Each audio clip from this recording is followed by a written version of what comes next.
Right now, somewhere just beneath your collarbone, a thin bundle of fibers is carrying a signal upward, quietly, at about the speed of a bicycle coasting down a gentle hill. You are not doing anything to make this happen. You didn't decide it. It's simply occurring, the way rain occurs, the way a tide comes in without asking permission. A message is traveling from the space around your heart toward the base of your skull, reporting that your breathing has slowed, that your chest is rising and falling in a longer, looser rhythm than it was an hour ago, and your brain, receiving this report, is doing something in response that you'll never consciously notice, adjusting, softening, letting go a little more.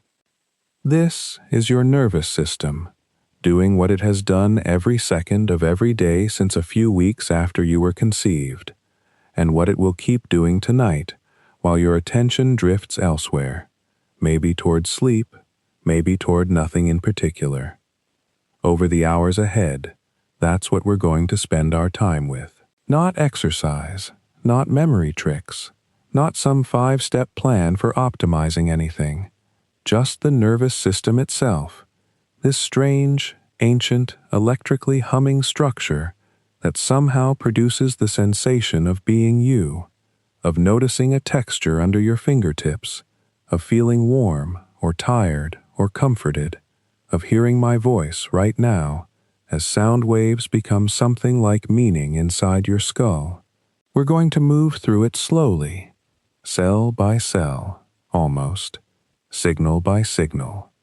The way you might walk through an old house at night with just a small flashlight, not trying to see the whole structure at once, just letting one room reveal itself, and then the next, and then the one after that, with no hurry to reach the end. I want to say clearly, at the start, that you don't need to hold on to any of this. In fact, it would be strange if you did. This isn't a lecture you'll be tested on. There's no outline to memorize, no vocabulary list waiting at the end of the hour.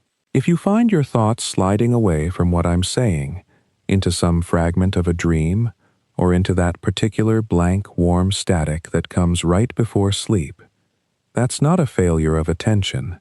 That's actually rather perfect. It's the exact thing we'll be talking about, happening to you, live, in real time. Let it happen.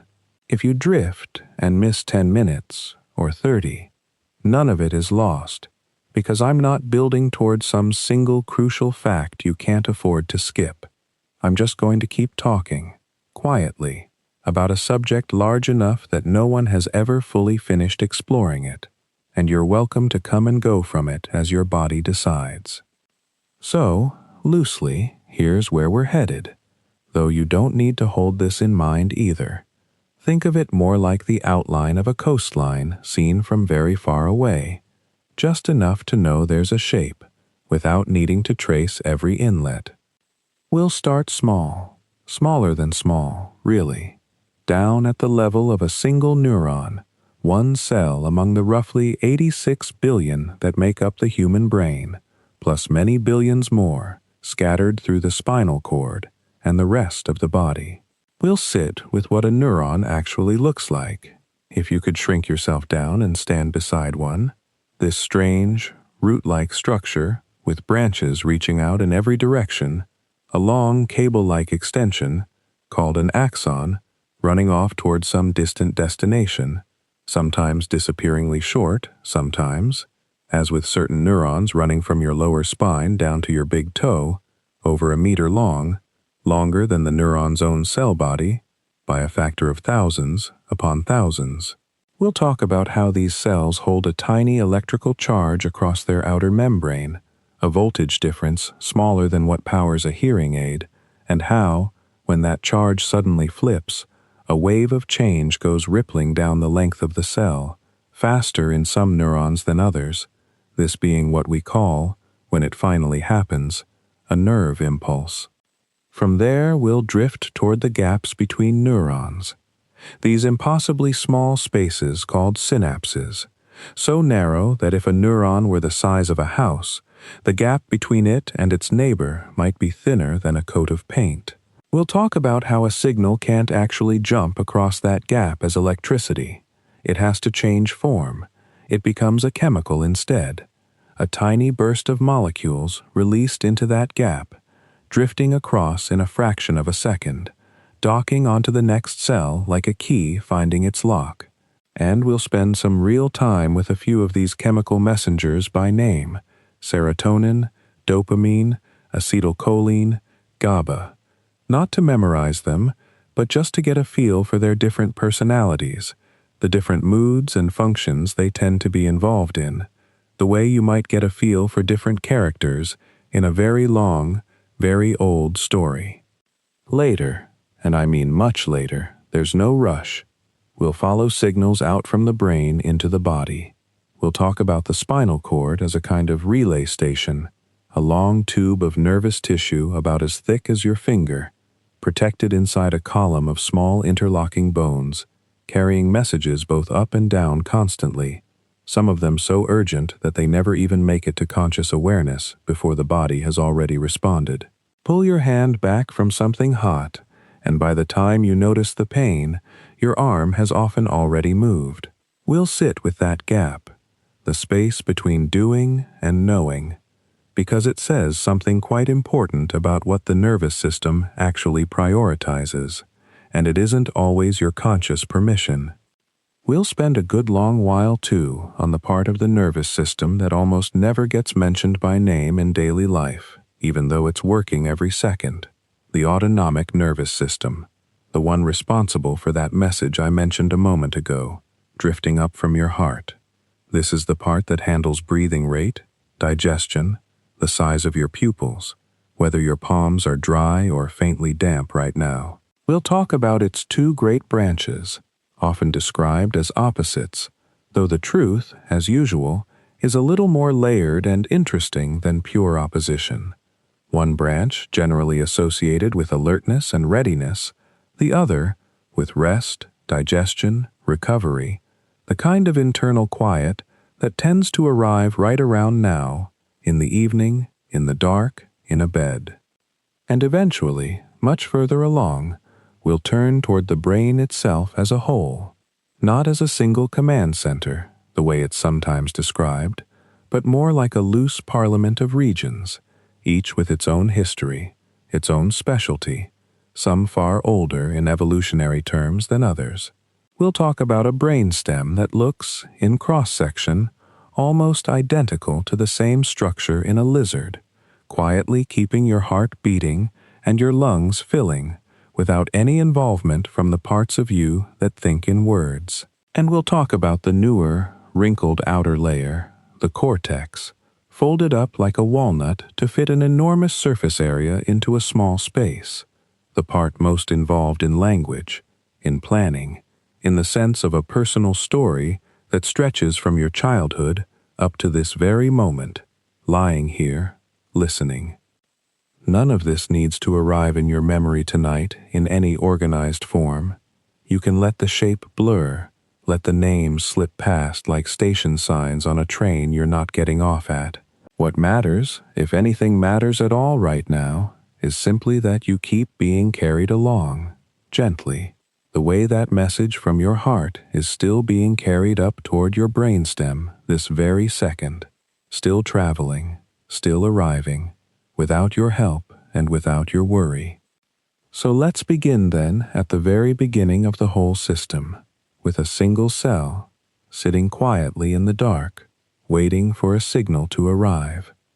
A single cell, and then, almost immediately, more than one. That's really the whole story of the nervous system in miniature. It never stays singular for long. Somewhere around 3 weeks after conception, long before there's anything you'd recognize as a face or a hand, a flat sheet of cells along the back of a tiny embryo begins to fold in on itself, curling into a tube, the way a rolled newspaper becomes a cylinder. That simple tube, no wider at this stage than a few threads, is the very first draft of your entire nervous system. One end of it will thicken and swell into the brain. The rest will lengthen into the spinal cord.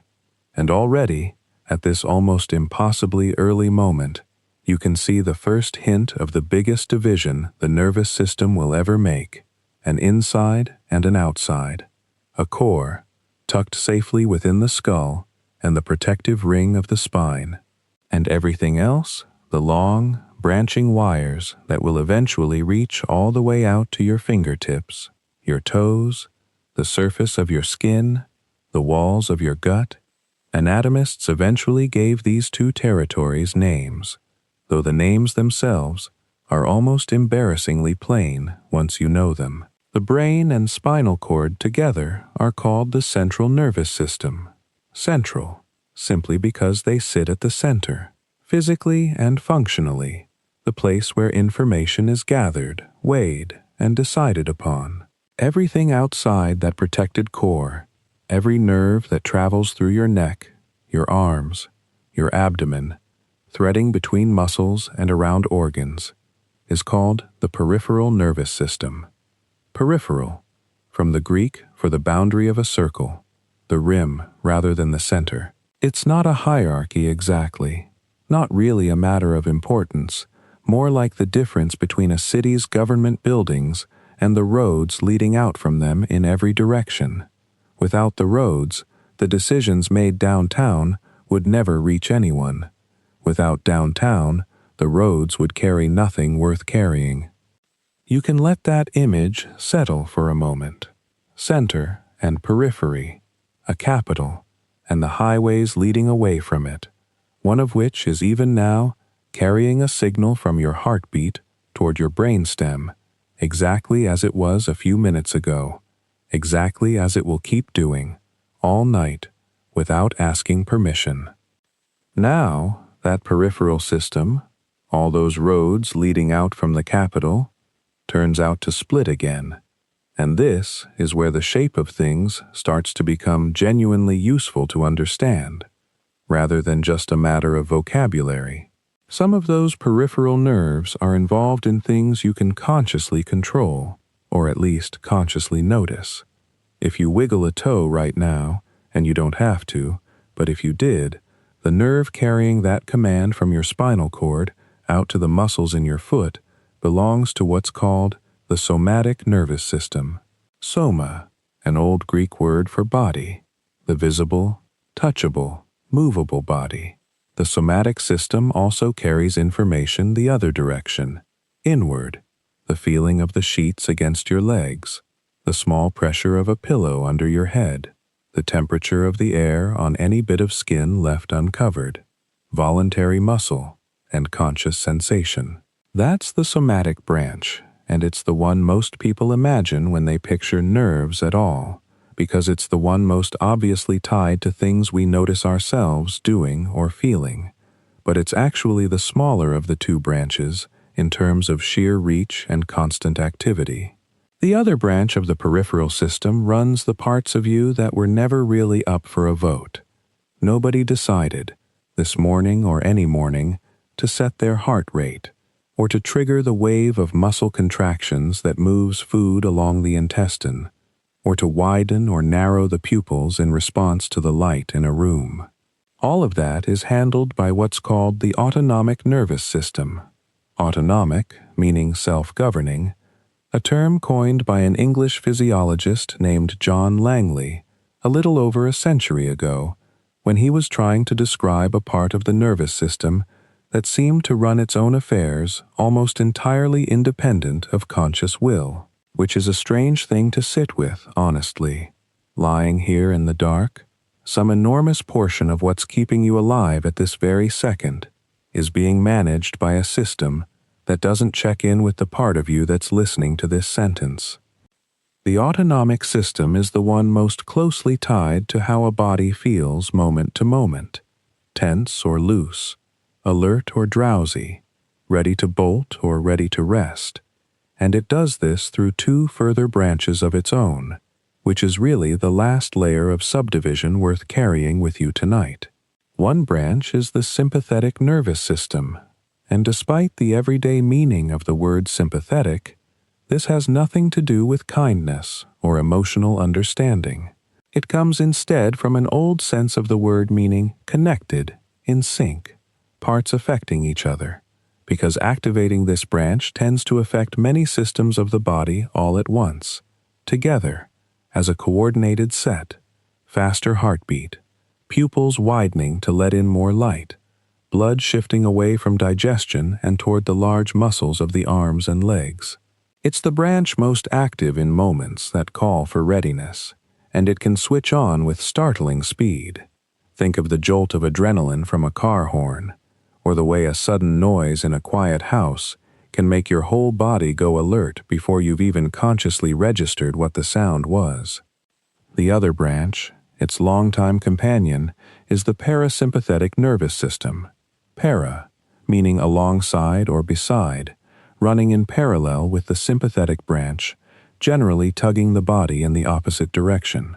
Slower heartbeat, pupils narrowing, digestion proceeding at its own unhurried pace, saliva, tears, the general sense of a body settling rather than bracing. A great deal of this branch runs through a single remarkable nerve called the vagus nerve. Vagus, from the Latin for wandering, because it does exactly that, leaving the base of the brain and winding its way down through the neck and chest and into the abdomen, touching the heart, the lungs, the stomach, nearly every major organ along the way, like some long, patient diplomat visiting one department after another with the same quiet message: you can ease off now, there's no emergency here.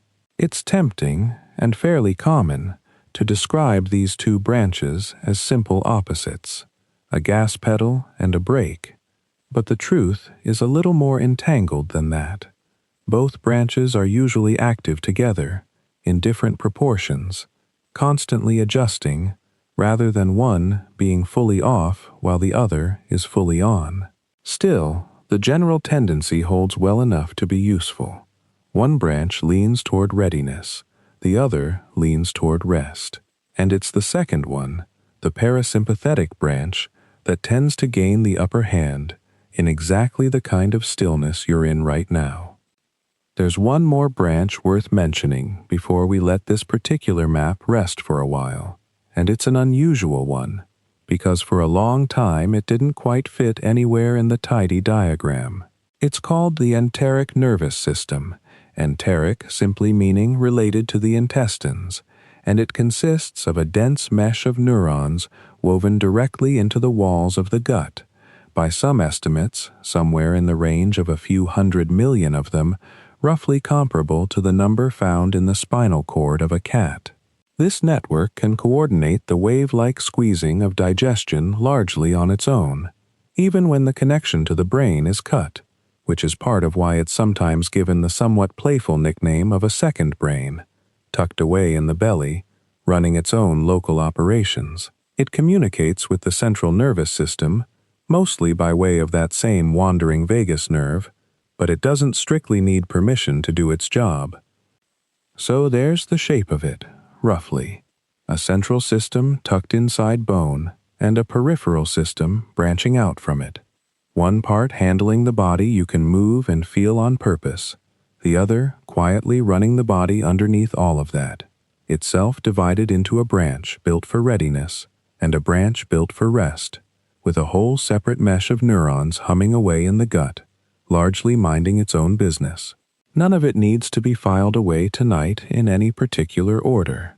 It's enough, for now, to notice that somewhere in your own chest and belly, that second branch, the one built for rest, is very likely already at work.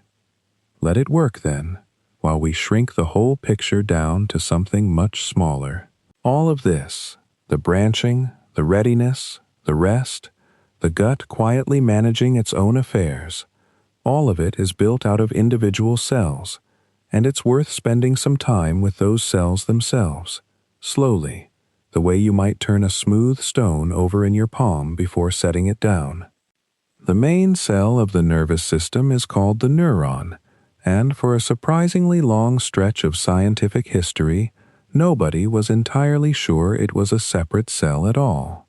Toward the end of the 1800s, one influential idea held that nervous tissue was really one continuous, tangled net, more like a spider web or a fishing net than a collection of individual units, with everything fused together into a single sprawling structure. It took a particular staining technique developed by the Italian physician Camillo Golgi, using silver salts that would darken only a small, seemingly random fraction of cells in a given slice of tissue, to finally let anyone see individual neurons clearly enough to make out their full, strange shape, uncluttered by the thousands of overlapping neighbors around them. And it took a Spanish anatomist, Santiago Ramón y Cajal, using that same staining method with an almost obsessive patience, sketching what he saw by candlelight and lamplight for years, to argue convincingly that these were in fact distinct cells,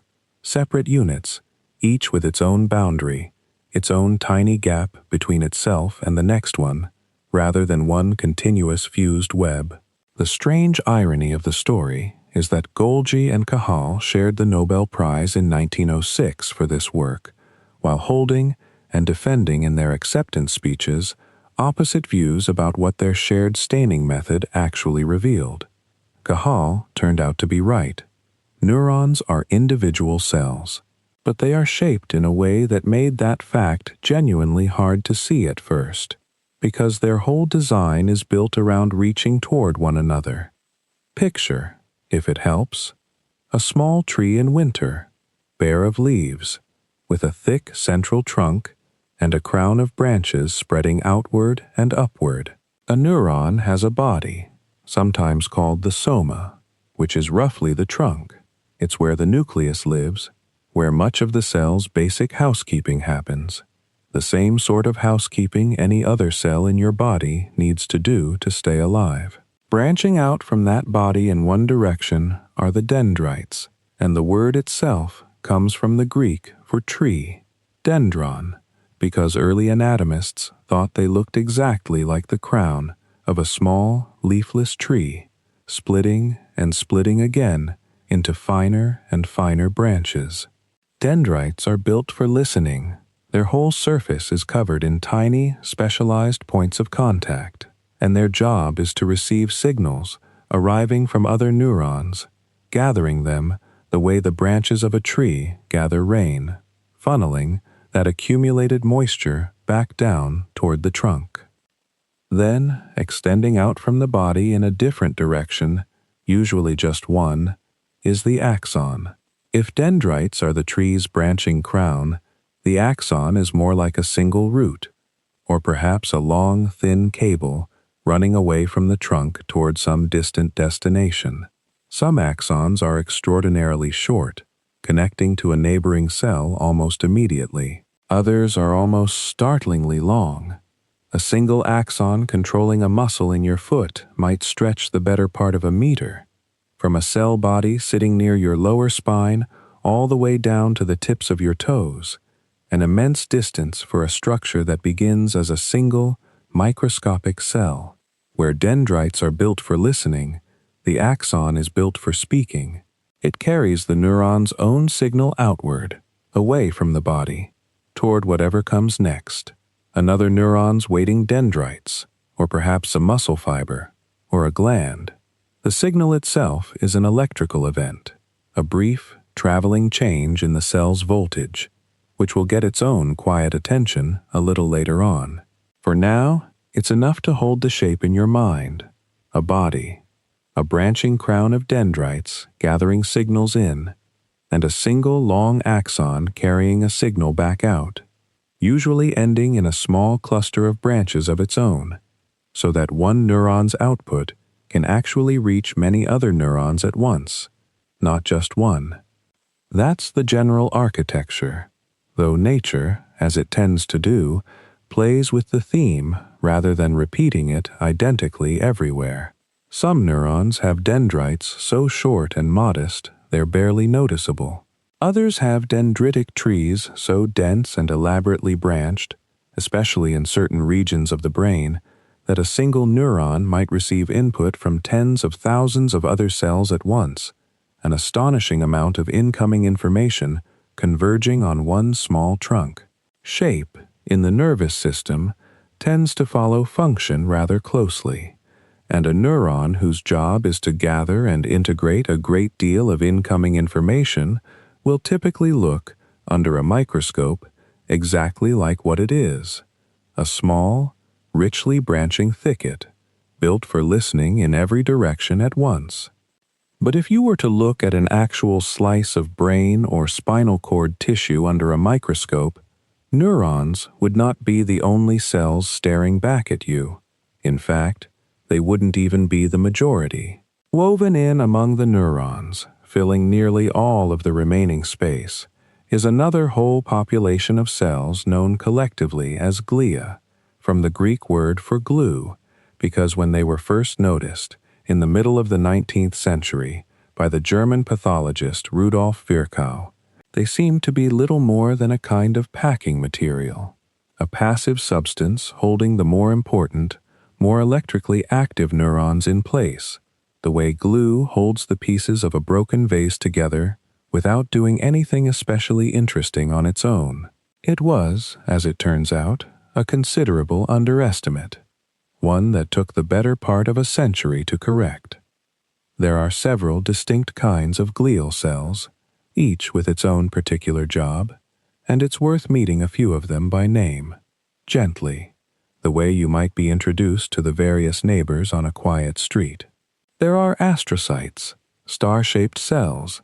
The name comes from the Greek word for star, that wrap themselves around blood vessels on one side and neurons on the other, helping regulate what chemicals and nutrients actually reach the neurons, tidying up leftover signaling molecules after neurons have finished using them, and generally keeping the delicate chemical environment around each neuron within the narrow range it needs to function properly. There are oligodendrocytes, found in the brain and spinal cord, whose job is to wrap a fatty, insulating material called myelin around axons, rather like the plastic sheathing wrapped around a length of electrical wire, and this insulation, it turns out, dramatically speeds up how quickly an electrical signal can travel down that axon. Out in the peripheral nervous system, a related cell called the Schwann cell, named for the German physiologist Theodor Schwann, who also helped establish, in the 1830s, that all living tissue is made of cells in the first place, performs much the same wrapping job on the long axons running out to muscles and skin. And there are microglia, smaller cells that act rather like a resident cleanup and immune crew, patrolling the tissue, clearing away debris, and responding to injury or infection, functioning as a kind of local immune system built right into the nervous tissue itself, distinct from the immune cells that patrol the rest of the body. None of these glial cells generate the kind of long-distance electrical signal a neuron does. Their contributions are quieter, more logistical: insulation, nourishment, cleanup, structural support. But nervous tissue does not function without them, any more than a city functions on its buildings alone, without also having plumbing, road crews, and something to hold the streetlights upright. It's a useful thing to hold on to as you drift, that the elegant signaling you'll hear more about shortly, the electrical conversation running through your neurons right now, is only possible because of an enormous, largely silent support staff working alongside it, cell by cell, keeping the whole quiet system fed, insulated, and in good repair. So what, exactly, is that electrical conversation? It helps to start with a single neuron sitting quietly, not firing, not sending anything anywhere, just existing. Even in this resting state, there is something happening, something you would never notice from the outside, but which turns out to matter enormously. The neuron is holding a kind of charge. If you could shrink down and slip a tiny electrode through the outer membrane of the cell, one probe inside, one probe outside, you would find a voltage difference between the two, something in the neighborhood of -70 millivolts, the inside slightly more negative than the outside. This is called the resting membrane potential. And it is not a passive accident. It is actively maintained, moment to moment, at real metabolic cost, the way a dam holds back a reservoir of water, not by doing nothing, but by constantly resisting the water's pull downward. The reason this charge difference exists at all comes down to ions, which are simply atoms, or small molecules that carry an electrical charge because they have gained or lost an electron or two. Inside and outside a neuron, several kinds of ions are dissolved in the watery fluid, and critically, they are not distributed evenly. Sodium ions are far more concentrated outside the cell than inside it. Potassium ions are the reverse, far more concentrated inside than outside.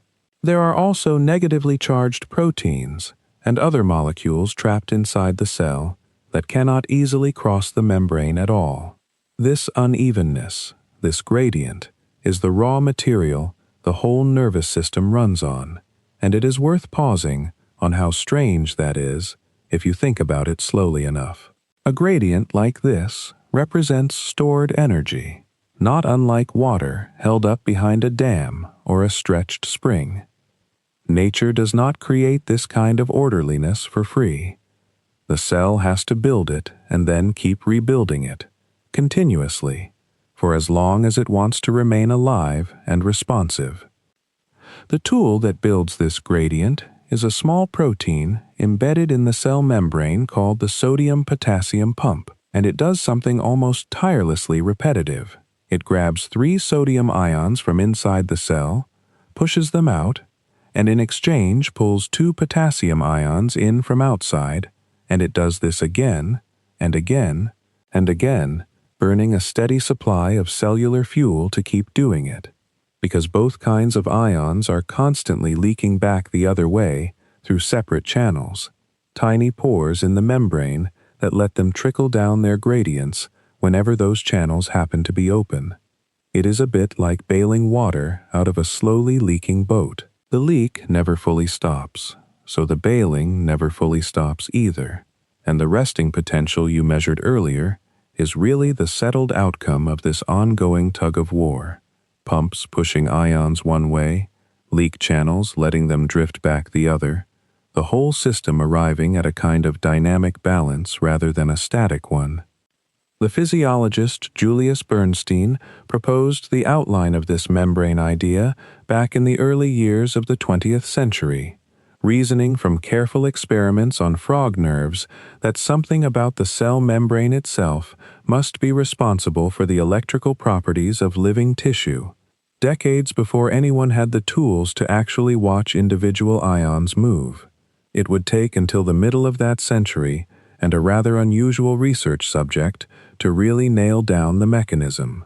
2 British scientists, Alan Hodgkin and Andrew Huxley, working at Plymouth in the 1940s and early 1950s, realized that the giant axon of the squid, which can be almost a millimeter thick, wide enough to work with directly, in a way no ordinary neuron allows, gave them a rare opportunity to actually thread electrodes inside a living axon and record what was happening to its voltage in real time. What they found, painstakingly, current by current, became the foundation for essentially everything we now understand about how neurons fire, and it earned them, along with a colleague, a Nobel Prize. Here is what they discovered. That resting voltage a neuron sits at is not permanent or fixed. It can be disturbed. If a neuron receives enough incoming signal, enough of a nudge, the voltage inside starts to creep upward, becoming less negative, a process called depolarization. Most of the time, these nudges are small and fade away, absorbed and dissipated like a ripple in a pond. But if the voltage climbs past a certain critical point, a threshold, something dramatic happens very quickly. Specialized channels in the membrane, ones that are sensitive to voltage itself rather than to any particular chemical, snap open, and because sodium is so much more concentrated outside the cell than inside, and because the pump has spent all that energy maintaining exactly that imbalance, Sodium ions come rushing in through those newly opened channels, driven by their own gradient, and the inside of the neuron swings rapidly from negative to positive. This is the action potential, the electrical spike that constitutes a nerve signal, and it is worth appreciating how brief and self-limiting it is. It lasts roughly 1/1000th of a second. Almost as quickly as the sodium channels opened, they close again and become briefly unresponsive, while a second kind of channel, tuned to potassium rather than sodium, opens in turn, letting potassium rush back out of the cell along its own gradient, which pulls the voltage back down toward its resting level. The whole thing behaves almost like a wave passing through. A rapid rise, a rapid fall, and then a short, quiet period afterward, during which the patch of membrane cannot fire again, no matter how hard you push it.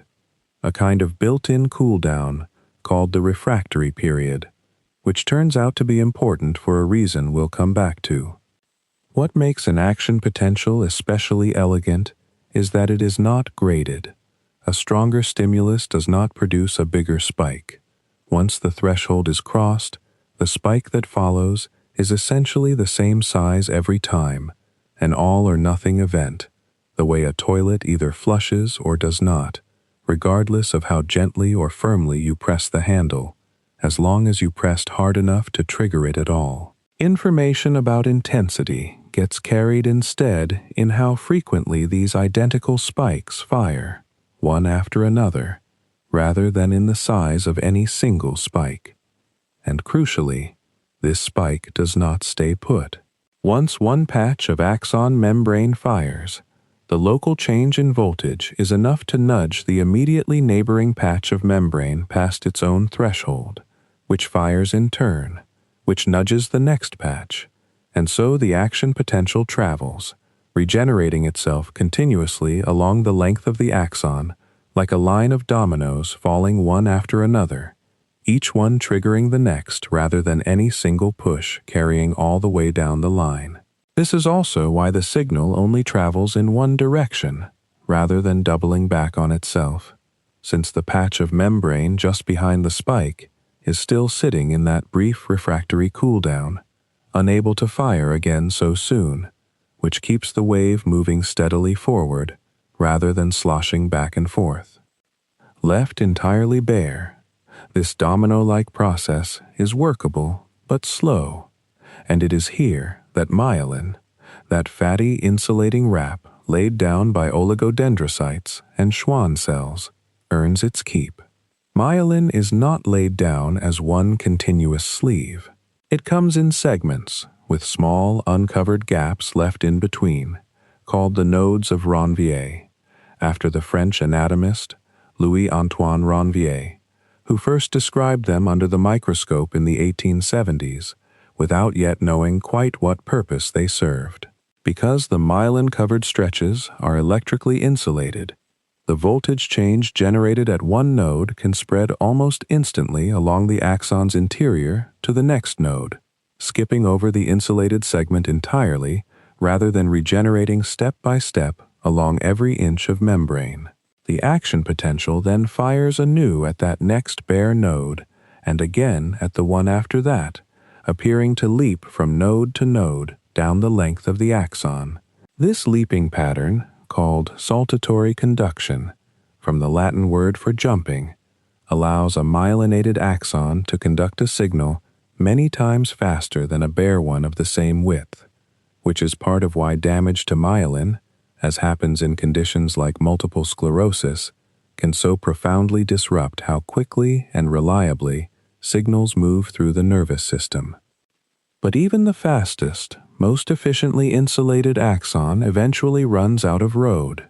At some point, it reaches its destination, and that destination is almost never a direct physical merger with the next cell in line. Neurons, as the Spanish anatomist Santiago Ramon y Cajal spent decades arguing against the prevailing wisdom of his time, are separate, individual cells, each wrapped in its own membrane, not fused together into one continuous net, as some of his contemporaries believed.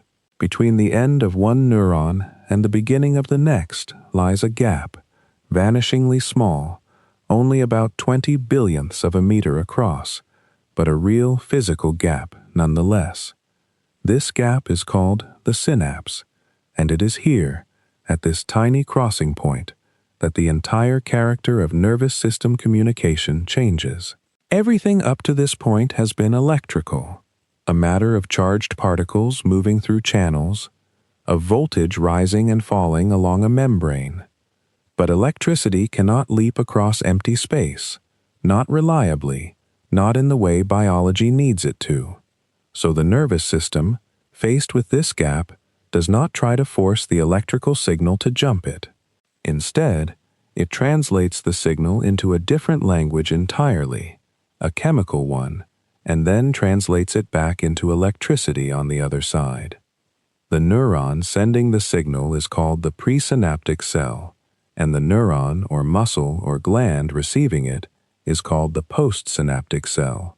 Presynaptic and postsynaptic simply meaning before and after the synapse. When that traveling action potential finally arrives at the very end of the axon, at a slightly swollen structure called the axon terminal, it encounters voltage-gated calcium channels waiting there, distinct from the sodium and potassium channels that carried the signal down the length of the axon. The arriving voltage change forces these calcium channels open, and calcium ions, which sit in far higher concentration outside the cell than inside it, come rushing in. This calcium is not itself the message. It is more like a key turning in a lock. Inside the axon terminal, small round sacs called synaptic vesicles sit already filled with neurotransmitter molecules, chemical messengers manufactured earlier and packaged up, waiting. The rush of calcium causes some of these vesicles to fuse with the cell's outer membrane and burst open, spilling their contents into the gap between the two cells, into what is called the synaptic cleft. This whole sequence, from electrical spike to calcium entry to vesicle release, tends to unfold in well under 1,000th of a second, though the details of exactly how the vesicles are held ready and triggered are still an active area of research, refined considerably since the German pharmacologist Otto Loewi first proved in 1921, in an experiment reportedly inspired by a dream, that nerves really do communicate, using chemicals rather than sparks alone. Once released, these neurotransmitter molecules drift across the narrow cleft, a journey that takes only a fraction of a millisecond given how little distance there is to cover, and arrive at the membrane of the postsynaptic cell. There they encounter receptors, specialized proteins shaped to recognize and bind particular neurotransmitters the way a lock recognizes a particular key, or perhaps more accurately, the way a hand recognizes the specific shape of a doorknob it was built to turn. Some of these receptors are themselves tiny gated channels, and when the right neurotransmitter settles into the receptor's binding site, the receptor changes shape and its channel pops open directly, allowing ions to flow through almost immediately. These are often called ionotropic receptors, and because they act so quickly, they tend to govern the fast, moment-to-moment signaling that lets you react to a hot stove or catch a dropped glass before you have consciously decided to do either. Other receptors work more slowly and indirectly. Rather than being channels themselves, they trigger a cascade of chemical events inside the postsynaptic cell once the neurotransmitter binds, sometimes opening channels elsewhere, sometimes altering the cell's internal chemistry in ways that last for seconds or minutes rather than milliseconds. These are called metabotropic receptors, and they tend to shape mood, attention, and longer arcs of feeling rather than instant reflex. What happens next depends entirely on which ions are let through, and this is worth sitting with for a moment, because it is easy to assume that all neurotransmitters do essentially the same thing, just delivered by different molecules. They do not. Some neurotransmitters, upon binding to their receptors, open channels that let positively charged ions like sodium flow into the postsynaptic cell. This makes the inside of that cell slightly less negative than it was, nudging its voltage a little closer to the threshold it would need to cross to fire its own action potential. This nudge is called an excitatory postsynaptic potential, and the neurotransmitter glutamate is the nervous system's primary excitatory messenger, responsible for the vast majority of the brain's excitatory signaling. Other neurotransmitters do essentially the opposite. When they bind their receptors, they open channels that let negatively charged chloride ions flow in, or let positively charged potassium flow out, either of which makes the inside of the cell more negative, pushing its voltage further from threshold rather than closer to it. This is called an inhibitory postsynaptic potential, and the neurotransmitter gamma-aminobutyric acid, almost always shortened to GABA because the full name is such a mouthful, serves as the brain's principal inhibitory signal. Without GABA's steady inhibitory influence, the excitatory push of glutamate would run largely unchecked, which is part of why drugs that enhance GABA's effect, including many sedatives and anesthetics, tend to produce calm, drowsiness, or unconsciousness, while conditions that impair GABA signaling are associated with seizures, the nervous system's excitatory and inhibitory forces having fallen out of their usual balance. Here is the detail that makes all of this genuinely elegant rather than merely mechanical. A single neuron, particularly one in the brain, does not receive input from just one other cell. It may have thousands of synapses arriving all over its dendrites and cell body, some delivering excitatory nudges, some delivering inhibitory ones, arriving at slightly different moments from slightly different sources, some messages about vision, some about memory, some about the position of a limb. None of these individual postsynaptic potentials, on their own, is usually strong enough to push the neuron all the way to its firing threshold. What the neuron does instead is add them up, a process called summation. If enough excitatory signals arrive close enough together in time, called temporal summation, or close enough together in space along the dendrite, called spatial summation, their combined effect can be enough to nudge the cell's voltage past threshold, at which point it fires its own action potential and passes the message onward. But if inhibitory signals are arriving at the same time, they subtract from that total, canceling out some or all of the excitatory push. A neuron, in other words, is not a simple relay that faithfully forwards whatever arrives at its door. It is something closer to a running tally, a small, ongoing calculation, weighing thousands of arriving whispers, some pushing it toward speaking, and some urging it to stay quiet, and only firing when the balance tips clearly enough in one direction. This constant weighing, repeated across billions of neurons and trillions of synapses at once, is not a metaphor for thought so much as one of its actual physical ingredients, the raw material out of which perception, memory, and decision are built moment by moment.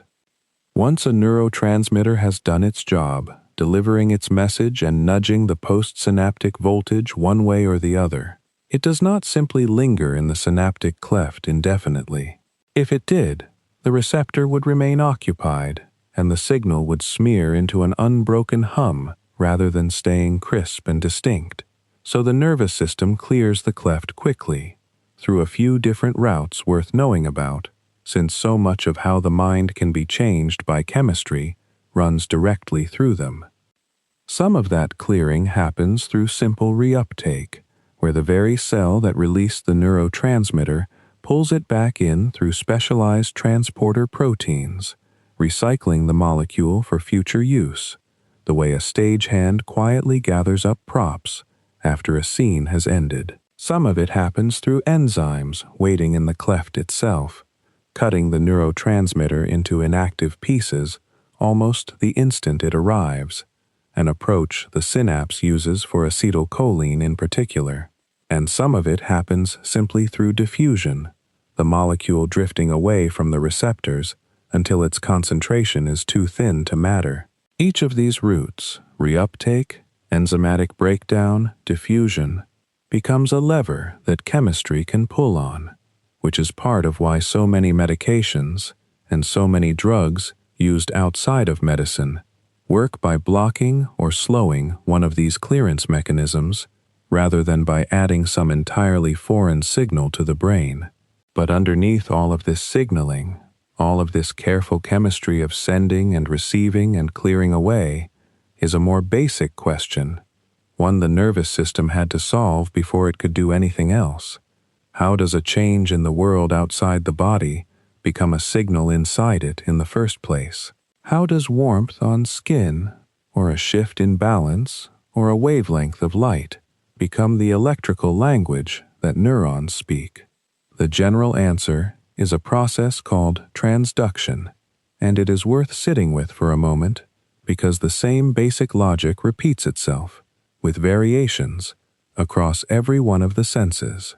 In each case, some specialized structure in the body is built to respond to one particular kind of physical or chemical event, and only that kind, by changing its own electrical state in response. Touch, temperature, pain, balance, hearing, vision, smell, and taste are not different in kind from anything discussed so far. They are simply different doorways through which the outside world gets translated into the same underlying currency of voltage changes and action potentials that the rest of the nervous system already knows how to work with.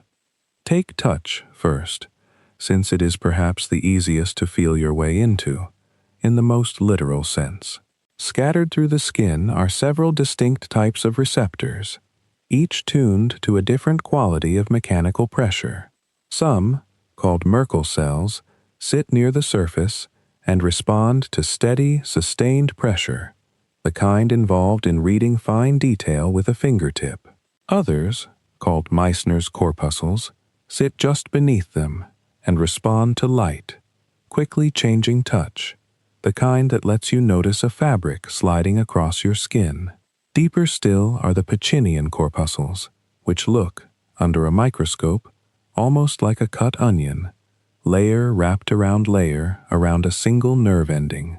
Those layers are not decorative. They act as a kind of mechanical filter, so that the receptor responds only to rapid vibration, the buzz of a phone against a table, rather than to steady pressure, which gets absorbed and smoothed away before it ever reaches the nerve fiber at the center. Each of these receptor types converts a slightly different mechanical event into the same basic signal, a change in voltage across its membrane, and it is only later, once these signals travel up into the brain, that they get sorted back out into the different textures and qualities we describe as smooth, rough, sharp, or soft. Temperature works through a related but distinct set of channels, ones that were only properly identified at the molecular level in the 1990s, largely through the work of the physiologist David Julius, who traced the sensation of heat to a channel that also happens to respond to capsaicin, the compound that gives chili peppers their bite, which is part of why spicy food and genuine heat can feel so similar on the tongue. Cold works through a related channel that also responds to menthol, which is why mint can feel cooling even at room temperature. In both cases, a chemical borrowed from a plant happens to unlock the very same channel that a change in temperature would, tricking the nervous system into reporting a change in the world that has not actually happened. Pain, called nociception in the more clinical language of the field, uses yet another family of receptors, ones tuned to detect potentially damaging levels of pressure, heat, cold, or certain chemical signals released by injured tissue. And pain is worth lingering on for a moment longer than the others, because it turns out not to be a simple, faithful readout of tissue damage at all. In the 1960s, The researchers Ronald Melzack and Patrick Wall proposed what came to be called gate control theory, the idea that signals from nociceptors do not travel straight to conscious awareness, but pass through a kind of checkpoint in the spinal cord, one that can be partly closed by other incoming signals, including ordinary touch. It is part of why rubbing a stubbed toe actually seems to help, why a parent's touch can calm a child's scraped knee even before any true healing has occurred. The gate can also be influenced by signals coming down from the brain itself, which is one reason the same injury can feel sharply painful in one emotional state and barely noticeable in another. Balance relies on a structure tucked into the inner ear called the vestibular system, which works almost like a carpenter's level, built out of fluid and hair cells instead of a bubble in a tube. 3 small, fluid-filled loops, called the semicircular canals, sit at angles to one another, so that no matter which way the head turns, at least one of them registers the fluid inside shifting against tiny hair cells lining its wall, which converts that motion into the same electrical language used everywhere else. Nearby structures called the otolith organs perform a related trick for straight-line motion and the pull of gravity, using tiny crystals resting on a bed of hair cells, so that the whole system is really just several elegant ways of asking one continuous question: which way is up, and is anything moving right now? Hearing uses a related kind of hair cell, though arranged in an entirely different setting, coiled into the spiral, snail-shaped structure of the cochlea. Sound arrives as vibration, and the cochlea's inner surface, called the basilar membrane, is not uniform along its length. It is stiffer and narrower near the entrance, and looser and wider near the tip, so that different frequencies of sound cause different regions of the membrane to vibrate most strongly, high pitches near the base and low pitches near the far end. This arrangement is called tonotopy, and it was worked out in careful physiological detail by the Hungarian-born scientist Georg von Békésy, work that eventually earned him a Nobel Prize in 1961. It means the cochlea is doing something like sorting sound the way a piano is built, laid out along its length so that pitch and place correspond directly to one another. And it is only because hair cells at different positions send their signals along separate nerve fibers that the brain can later reconstruct something as rich as a chord, or a familiar voice, or the particular creak of a floorboard in an old house. Vision depends on cells at the back of the eye, called photoreceptors, of 2 general kinds: rods for dim light and general shape, cones for color and fine detail in brighter conditions. Inside each one sits a light-sensitive molecule that changes its physical shape the instant it absorbs a photon, setting off a cascade of chemical reactions that ultimately changes the voltage of the cell, in this particular case by turning it off rather than on, a small oddity of how the retina happens to be wired. Smell and taste round out the set, and both rely on molecules from the outside world binding briefly to receptors tuned to their particular shape. Olfactory receptors in the nose recognizing airborne compounds through a combinatorial code, where a single scent typically activates not one receptor, but a whole particular pattern across many of them, and taste receptors on the tongue sorting the chemical world into a smaller handful of basic qualities: sweet, salty, sour, bitter, and the savory quality called umami. What is worth carrying from all of this, though, is not simply that these systems exist, but what the brain does with what they hand it. None of these signals arrives at the brain pre-labeled as color, or pitch, or sweetness. They arrive as the same undifferentiated electrical pulses regardless of their source, and it is only the particular pathway a signal travels along, the particular destination it reaches, that gives it its meaning. An idea the 19th century physicist and physician Hermann von Helmholtz explored under the phrase unconscious inference. the notion that perception itself is less like a window and more like an ongoing, largely invisible act of interpretation. It is easy, once you have spent some time with the eye and the ear and the strange chemistry of smell, to think of the nervous system as mostly a matter of these elaborate front-end sensors feeding a single decision-making organ somewhere up in the skull.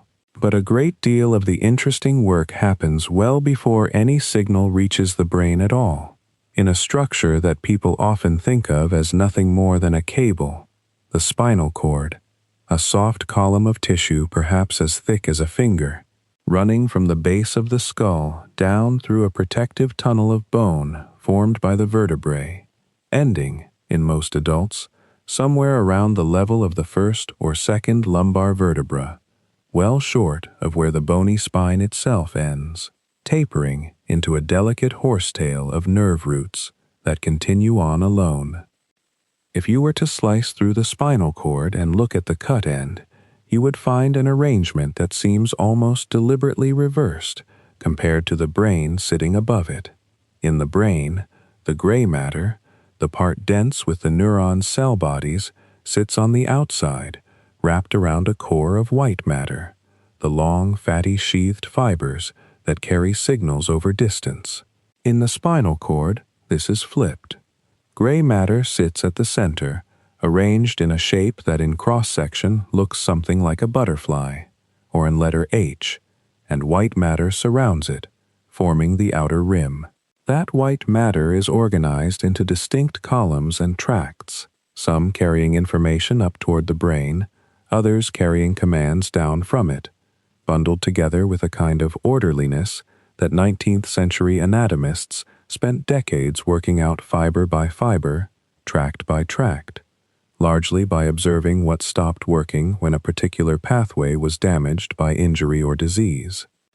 One of the earliest and most important discoveries about how the spinal cord is organized came from two men working independently in the early 1800s, the Scottish anatomist Charles Bell and the French physiologist François Magendie, and it concerns something that sounds almost too simple to have needed discovering, namely, that the two roots by which nerves attach to the spinal cord are not interchangeable. Each segment of the cord gives rise to a pair of roots on either side, a dorsal root toward the back and a ventral root toward the front. Magendie showed, through careful and by modern standards fairly rough experiments on animals, that the dorsal roots carry only sensory information heading into the cord, while the ventral roots carry only motor commands heading out to the muscles. It seems a modest finding to belabor, but it established something significant, that even at this most basic architectural level, the nervous system separates its incoming and outgoing traffic onto distinct physical channels, an asymmetry that repeats itself all the way up into the brain, and that would come to be called, a little unevenly, the Bell-Magendie law. This traffic through the dorsal and ventral roots is what makes the spinal cord a genuine two-way pathway, carrying sensory information up from the skin, muscles, and joints of the body toward the brain, and carrying motor commands down from the brain out to the muscles that will act on them. Touch something with your fingertip, and a signal travels from receptors in the skin, along a sensory neuron, in through the dorsal root, up through the appropriate white matter tract, eventually reaching regions of the brain that will register it as pressure, or texture, or warmth. Decide to move that same finger, and a signal travels the opposite direction, originating in the brain's motor regions, descending through a different tract, crossing at some point from one side of the nervous system to the other, and finally exiting through a ventral root to reach the muscle that will actually contract. In this sense, the spinal cord behaves exactly like the cable most people imagine it to be, an immensely long and well-organized bundle of parallel wires running information in both directions between the body and the head. But this picture, accurate as it is, misses something the spinal cord is also doing on its own, without waiting for instructions from above. touch something painfully hot, and your hand pulls away before you have, in any meaningful sense, thought about it, often before the sensation of heat has even registered as a conscious experience of pain. This is the reflex, and it is worth taking slowly, because it reveals the spinal cord not merely as a conduit, but as a place where a surprising amount of actual decision-making happens locally, entirely within the confines of the cord itself. The pathway involved is called a reflex arc, and in its simplest form, it involves remarkably few components. A sensory neuron, its ending embedded in the skin, detects the painful stimulus and fires. Its signal travels along the dorsal root into the spinal cord, where instead of continuing all the way up to the brain, it makes contact, often through one or more small connecting neurons called interneurons, directly with a motor neuron sitting in the ventral portion of the gray matter, on the same side, at roughly the same segmental level. That motor neuron fires in turn, sends its signal out through the ventral root, and reaches the muscle responsible for pulling the hand away. All of this happening within the spinal cord, without any need for the brain to weigh in on the matter at all. This is why you can pull your hand off a stove and only afterward register, with a kind of delayed alarm, exactly how much that hurt. The withdrawal happened first. The realization followed. The English physiologist Charles Sherrington, working in the late 19th and early 20th centuries, spent much of his long career studying exactly this kind of reflex activity in the spinal cord, and one of his lasting contributions was to show that even the simplest reflex is rarely as simple as pulling one lever to move one muscle. Withdraw your hand from something painfully hot, and it is not only the muscles that bend your wrist and fingers away that contract. The muscles that would oppose that movement are simultaneously told to relax, an arrangement Sherrington called reciprocal inhibition, so that one set of muscles is not fighting uselessly against another in the middle of an emergency, and the coordination often extends further still. Step on something sharp with your bare foot, and the leg that was struck withdraws, lifting the foot away from danger, while at almost the same instant, the opposite leg receives a different instruction entirely, to stiffen and extend, bearing your full weight so that you do not simply topple over as one leg lifts.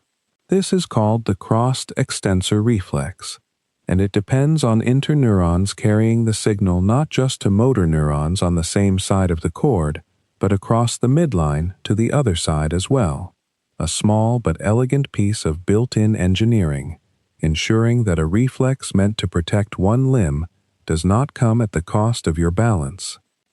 None of this requires conscious thought, and much of it does not even require the brain to be involved beyond, perhaps, receiving a copy of the signal after the fact, for whatever slower, more deliberate response might still be useful, deciding whether to check the injury, whether to call out, whether to sit down. The spinal cord has already handled the urgent part on its own. This is worth sitting with for a moment because it quietly overturns a very natural assumption that the brain must be the source of every decision the body makes. Sherrington himself came to think of the nervous system less as a single command center issuing orders and more as what he called an integrative system, an enormous, distributed arrangement of parts, each capable of its own small computations, weighing incoming signals against each other and settling on a response, sometimes locally, within a single segment of the cord, sometimes only after consultation with structures much further away. The reflex is the clearest evidence you carry with you, in your own body, every day, that this integration begins long before any signal reaches your conscious awareness at all, in the unglamorous, segmented, endlessly practical machinery of the spinal cord itself. And it is that same layered arrangement, decisions handled locally where possible, passed upward only when necessary, that becomes even more elaborate once we follow these pathways further, into the crowded, ancient structures at the very base of the brain. Follow the spinal cord upward, past the last vertebra of the neck, and it does not so much end as widen and thicken into the brainstem, that dense stalk of tissue where the spinal cord's orderly, segmented architecture gradually gives way to something far more tangled and far older. If you were to hold a human brainstem in your hand, and people who study neuroanatomy do sometimes handle preserved specimens exactly this way, turning them over under a lamp, you would find it surprisingly small, not much bigger than a thumb, and yet almost everything that keeps a body upright and moving passes through it. Here sit clusters of neurons with names that sound almost mechanical. The red nucleus, the vestibular nuclei, the reticular formation, each one a small factory devoted to some piece of the problem of staying vertical and getting from one place to another without falling down. It is worth remembering, when we speak of the brainstem this way, that these structures were mapped slowly, over more than a century, largely through the patient and rather grim 19th century method of removing or damaging small sections of animal brains and observing exactly which movement disappeared. A crude approach by modern standards, but one that gave researchers like the German physiologist Friedrich Goltz, working with dogs in the 1870s, some of the first real evidence that different parts of this lower brain handled genuinely different jobs, rather than functioning as one undifferentiated mass. One of the most important of these jobs is posture, and posture is a stranger thing than it first appears. It feels like a background state, the simple condition of not falling over, but it is in fact an active, continuously adjusted output, something the nervous system does rather than something it merely allows.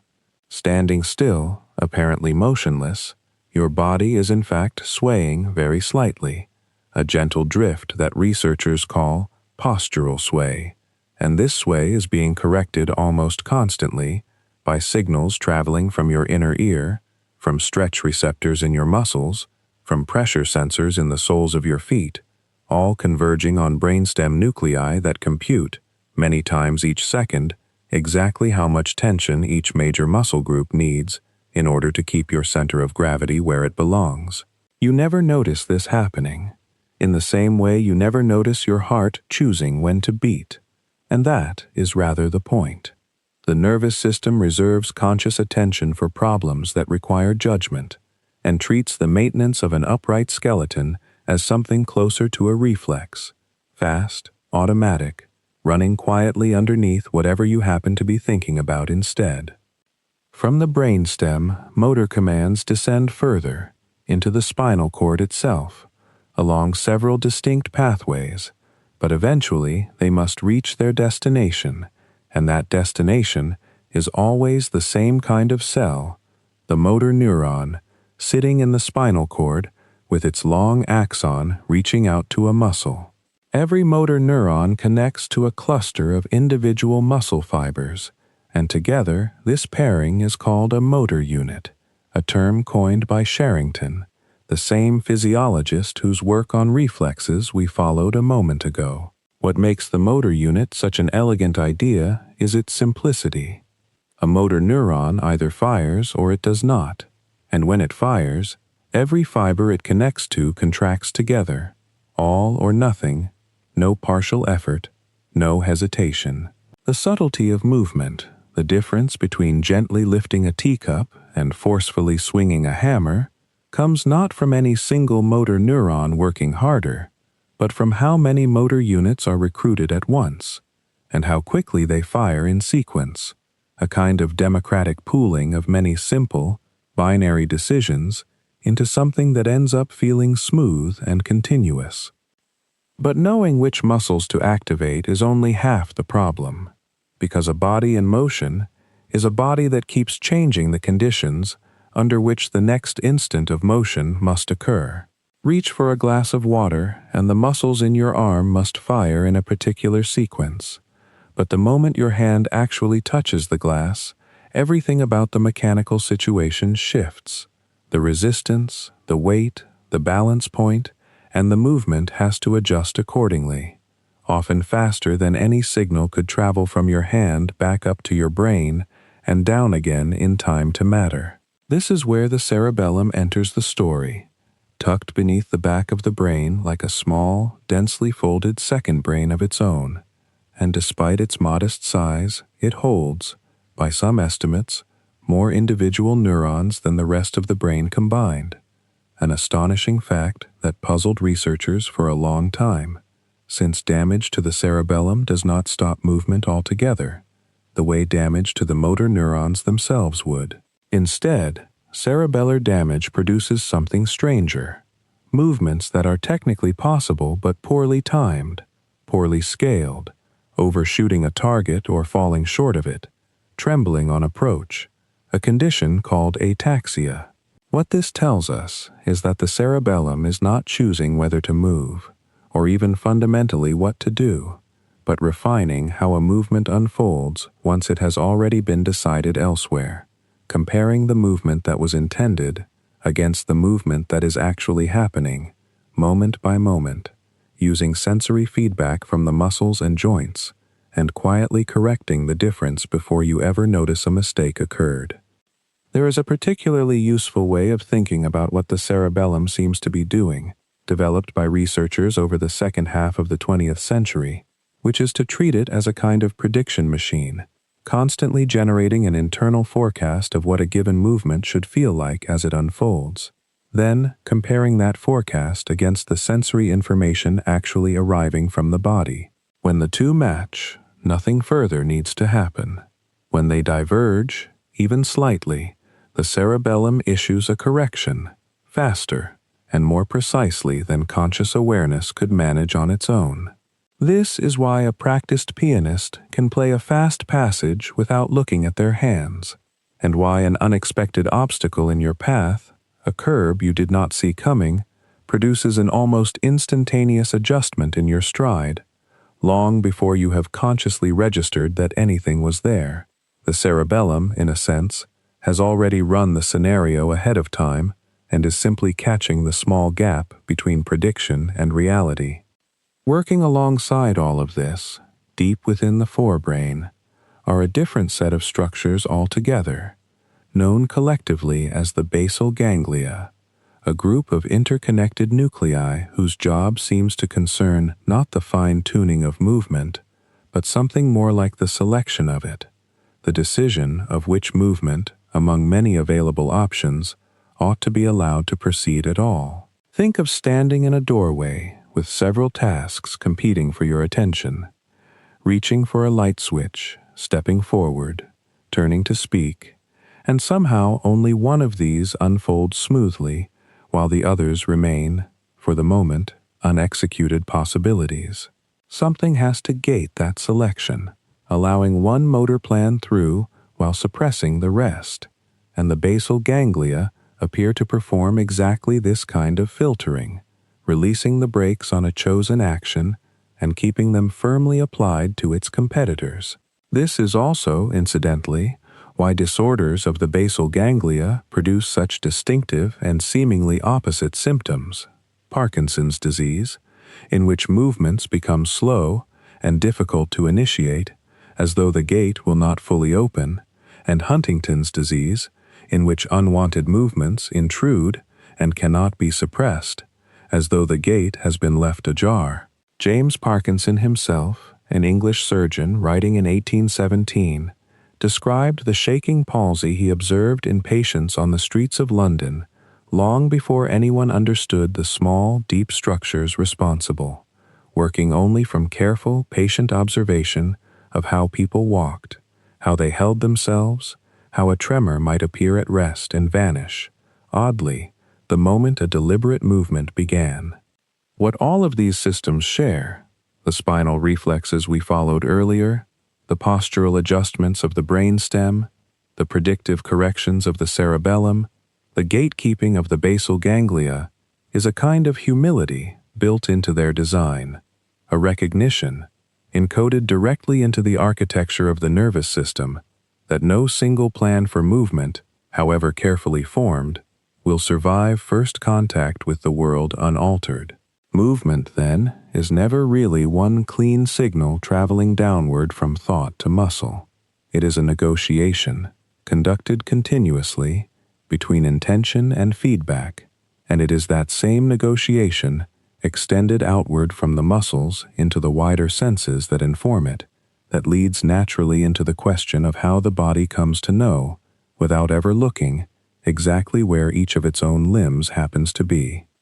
Part of the answer, at least, does come from those small stretch receptors buried in muscle and tendon, quietly reporting length and tension without ever asking for conscious attention. But the fuller answer, the reason you can reach up in the dark and touch your own nose without a moment's hesitation, lives higher up, in a strip of cortex running along the top of the brain, like a headband pulled slightly too far back. This is the primary somatosensory cortex, and its story is inseparable from the story of a Montreal neurosurgeon named Wilder Penfield, who in the 1930s and 1940s found himself operating on patients with severe epilepsy while they remained awake on the table, their brains exposed, but, curiously, entirely without pain receptors of their own. Penfield would touch a mild electrical probe to different points along this strip of tissue, and his patients would report, calmly, almost conversationally, a tingling in a thumb, a tug at the corner of a lip, a flicker somewhere in a foot, even though nothing had touched their actual thumb or lip or foot at all. Point by point, patient by patient, he built a map, and the map turned out to be strange in a very particular way. It was not proportional to the size of the body part it represented, but to how densely that part was wired, with sensory nerve endings. The lips and the fingertips, capable of extraordinarily fine discrimination, claimed vastly more cortical territory than their modest size would suggest, while the broad expanse of the back, good for little more than telling warm from cold, was almost an afterthought by comparison. When this map is drawn out as a single distorted figure, oversized hands, huge lips, a shrunken torso, it produces the peculiar little creature neuroscientists still call the homunculus, a kind of cartoon of the body as the brain actually experiences it, rather than as a measuring tape would describe it.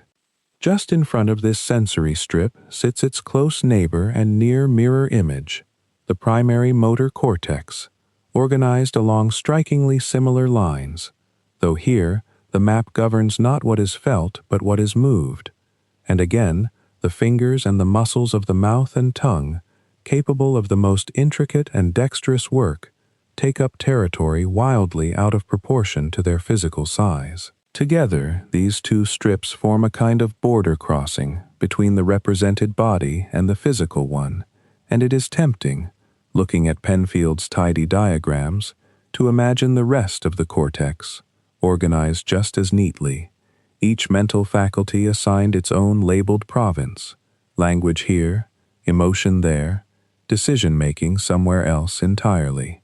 The truth, as is so often the case in this particular field of study, turns out to be considerably more tangled and considerably more interesting.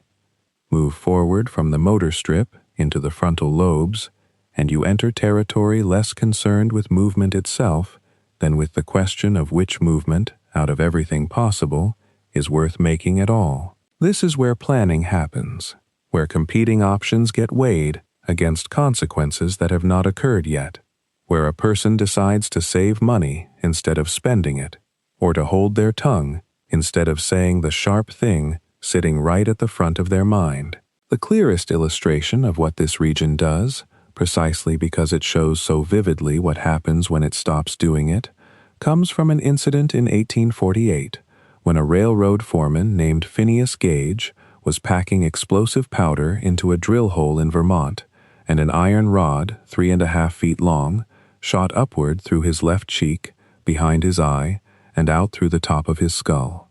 Gage survived, walked and talked within minutes, and lived for another 12 years, but the people who had known him before the accident insisted he was no longer, in their words, quite the same man. The careful, reliable foreman had become impulsive, profane, unable to hold to a plan or stick with a decision once it was made. His intellect was intact. His ability to weigh the future sensibly against the pull of the present was not. Emotion itself resists being pinned to any single spot as cleanly as Gage's case might suggest, but a set of structures folded deep beneath the cortex, often grouped loosely under the term limbic system, contribute heavily to it, and among these, the amygdala, a small almond-shaped cluster near the base of each temporal lobe, has drawn particular attention for its role in detecting threat and tagging experience with urgency before slower, more deliberate reasoning has even caught up. A rustle in tall grass reaches the amygdala and triggers a jolt of alarm well before the cortex has finished working out whether the rustle was a snake or only the wind. And this speed is very much the point, a system built for survival rather than accuracy, willing to sound the alarm 100 times for every one occasion it turns out to matter. Language offers its own instructive complication.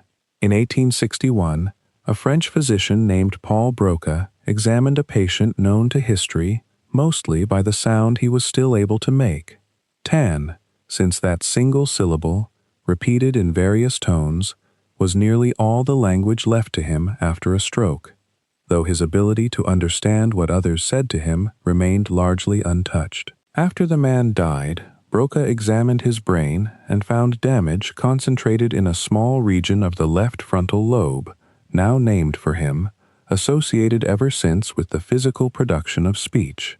A little over a decade later, a German physician named Karl Wernicke described patients with the opposite pattern entirely, speech that flowed easily and grammatically but carried little meaning, paired with a serious difficulty understanding language spoken by others, and traced this to damage further back, in the temporal lobe. For a long while, this tidy division, one area for producing language, another for comprehending it, connected by a bundle of fibers between them, served as the standard account, taught plainly in textbooks as settled fact. Except it was never quite that simple, and modern work with brain imaging has made the gaps in the old story harder to ignore. Damage confined strictly to Broca's area, as originally defined, does not reliably produce Broca's classic pattern of halting, effortful speech, and patients with comparable symptoms often show damage extending well beyond it, into surrounding cortex and the white matter tracts running beneath. Language, it now appears, depends on a distributed and somewhat variable network stretching across both frontal and temporal regions and beyond, coordinated by connections whose precise arrangement differs meaningfully from one brain to the next. The same caution applies almost everywhere a tidy label gets applied. The amygdala responds to threat, but also lights up in states of positive arousal, surprise, even certain kinds of intense attention having nothing to do with danger at all. The frontal lobes govern planning, but rely constantly on signals arriving from regions handling memory, emotion, and bodily sensation, borrowed information without which planning would have nothing real to plan around. Attention itself, the simple act of choosing what to notice out of everything competing for notice at any given moment, turns out to depend not on any one location, but on a loose confederation of regions in the parietal and frontal lobes working in coordination, some biased toward whatever is loudest or brightest in the immediate environment, others biased toward whatever a person has decided, quite deliberately, matters most right now. A sudden movement in the corner of the room and a private decision to keep reading this sentence anyway are, in a sense, two different attentional systems pulling against one another, and which one wins in any given moment depends on a balance of signals distributed across a wider stretch of cortex than any single labeled region could account for on its own. It is worth remembering this loosely federated character of the brain's higher functions as attention turns, next, toward the puzzle of the cortex's own halves, folded together but not quite identical, and the surprisingly narrow bridge of tissue that allows the two of them to speak to one another at all. Before following that thread any further, it helps to step back down, away from the cortex's arguments with itself, toward a much older and much quieter part of the nervous system that has been working the entire time this description has been unfolding, entirely without supervision. While the frontal and parietal lobes negotiate over what deserves attention, something else keeps the heart beating, the lungs filling and emptying, the gut churning its way through whatever was eaten hours ago, all without asking permission from the parts of the brain capable of forming a sentence about any of it. This is the autonomic nervous system, and the word autonomic is doing real work there. It comes from the Greek for self-governing, a term the British physiologist John Langley settled on early in the 20th century, after some debate, precisely because this system answers to no outside authority. It runs itself. It runs itself through two main branches that spend most of the day gently opposing one another, like two hands on the same set of reins. The sympathetic branch is the one associated, loosely and a little too dramatically, with fight or flight, a phrase coined by the American physiologist Walter Cannon in the 1920s to describe the cascade of changes that follow a sudden fright: heart rate climbing, pupils widening, blood diverted away from digestion and toward muscle. But the sympathetic branch does not require an actual threat to do its work. It is quietly active during a difficult conversation, during the last stretch of a run, during the moment before stepping onto a stage, tuning the body toward output and exertion in ways too fine-grained to notice most of the time. The parasympathetic branch does something like the opposite. It is the branch of rest, of digestion, of a body settling back down after the threat, real or imagined, has passed. It slows the heart, narrows the pupils, and hands blood flow back to the stomach and intestines, which is one small reason why eating a heavy meal during a stressful week can feel harder on the stomach than it should. The two branches rarely act in isolation. Most of what the body does at any given moment is some blend of the two, a proportion shifting constantly and mostly outside of awareness, the way a thermostat holds a room at a comfortable temperature without anyone standing there adjusting a dial. Much of that shifting proportion is carried by a single remarkable nerve, the vagus, whose Latin name means wandering, a fitting description for a nerve that leaves the brainstem and travels down through the neck and chest and into the abdomen, touching the heart, the lungs, the stomach, and much of the intestinal tract along the way. It was through the vagus nerve that one of the more charming stories in the history of neuroscience unfolded, in 1921, when the pharmacologist Otto Loewy woke in the middle of the night with the outline of an experiment he had apparently dreamed, wrote it down on a scrap of paper, and went back to sleep, only to find in the morning that he could not read his own handwriting. The idea returned to him the following night, and this time he got up immediately and went to his laboratory. He stimulated the vagus nerve of one frog heart, slowing it, then transferred the fluid surrounding that heart onto a second frog heart, which also slowed, even though its own vagus nerve had never been touched. Some chemical released by the nerve itself was carrying the message. That chemical turned out to be acetylcholine, and the experiment offered some of the first solid evidence that nerves speak to their targets not through some vague electrical influence, but through specific molecules released and received, a principle that now sits at the foundation of nearly everything understood about how one nerve cell talks to the next. The vagus nerve also happens to be the primary channel by which the brain and the gut hold their long and largely private conversation, and the gut it turns out, is not nearly as passive a listener as it once seemed. Threaded through the walls of the esophagus, stomach, and intestines is a mesh of somewhere between 200 million and 600 million neurons, a network dense enough that the gastroenterologist and neurobiologist, Michael Gershon, spent much of his career arguing it deserved to be called the second brain. That is probably too strong a claim taken literally, since this enteric nervous system does not think or plan the way the brain does, but it is genuinely capable of managing the rhythmic contractions of digestion on its own, even when every connection to the spinal cord and brain has been severed. Most of the traffic along the vagus nerve actually runs the other direction from what people usually assume, carrying far more information up from the gut to the brain than commands down from the brain to the gut, which offers one small piece of biological grounding for why unease so often seems to announce itself first as a feeling in the stomach rather than as a thought. That feeling belongs to a broader sense most people never learn the name for, called interoception, the perception of the body's internal state. Where the familiar five senses report on the outside world, interoception reports on the inside one. The fullness of the lungs, the pace of the heart, the tightness in the shoulders, the vague pressure that eventually resolves into hunger or thirst or the need to find a bathroom.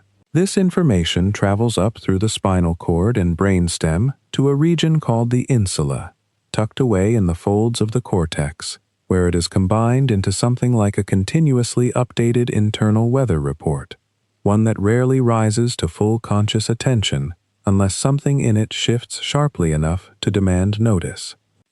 Breathing offers a particularly clear window into how this whole quiet system operates, because it is one of the few autonomic functions a person can also seize direct control of at will.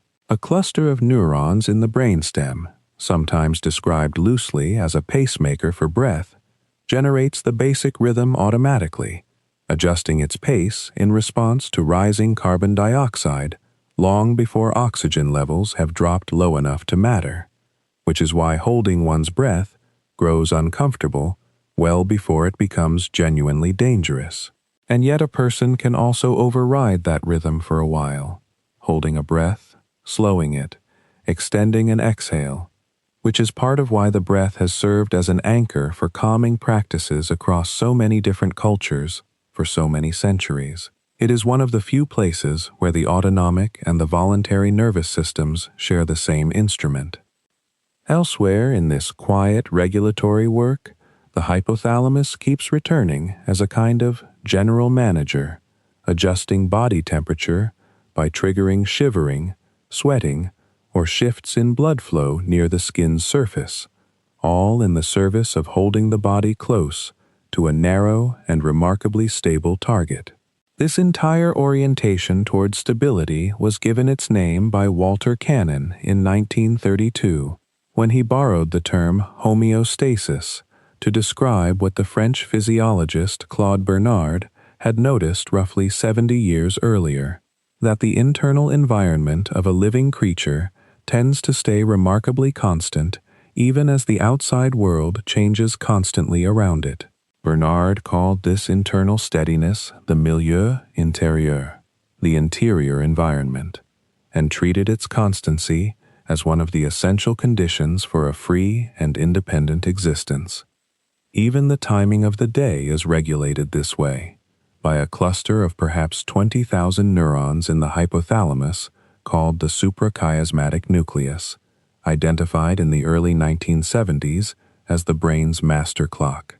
It runs on a rhythm close to 24 hours even in total darkness, adjusted daily by light entering through the eyes, and it coordinates its timing outward to nearly every organ in the body, including the pineal gland, which releases melatonin as darkness falls, a hormone whose structure was first worked out in 1958 by the dermatologist Aaron Lerner, who had been chasing an entirely different question about skin pigment when he found it.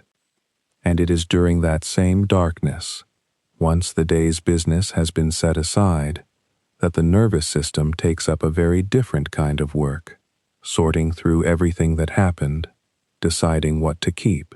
Memory is not stored as a single file in a single drawer.